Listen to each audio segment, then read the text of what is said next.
નમસ્કાર મિત્રો, સ્વાગત છે આપણી ચેનલ રાહેજીકે એજ્યુકેશનમાં। આજના વિડીયોમાં આપણે રેવન્યુ તલાટી જે પરીક્ષા લેવાની છે તેના પરીક્ષા કેન્દ્ર પર જતાં પહેલાં શું તકેદારી રાખવી, કયા ડોક્યુમેન્ટ લઈ જવા તેના વિશે જોઈશું, તો વિડીયોના અંત સુધી બને રહેજો।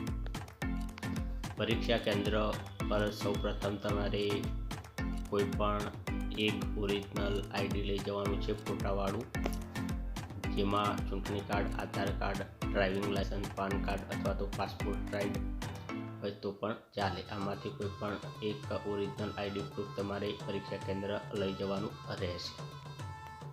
ત્યારબાદ તમે પાસપોર્ટ સાઇઝનો ફોટો જોડે રાખવાનો રહેશે, જરૂર પડે તો કોલ લેટર અને બ્લુ કલરની અથવા તો બ્લેક કલરની બોલ પેન, બંનેમાંથી ગમે જે તમે વાપરી શકો છો। લાલ કલરની મનાઈ છે।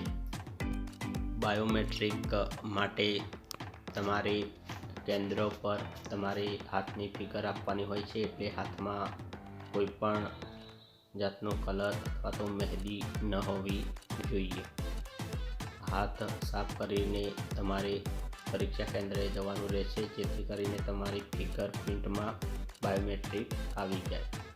પરીક્ષા કેન્દ્ર પર તમારે 2 કલાક પહેલાં પહોંચવાનું છે।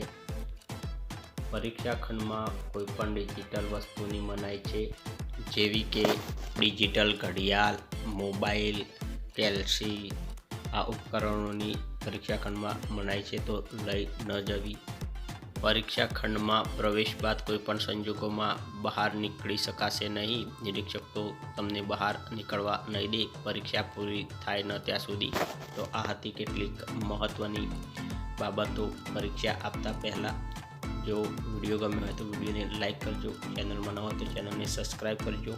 ફરીથી મળશું એક નવા વિડીયો સાથે। Thank you for watching. જય હિન્દ।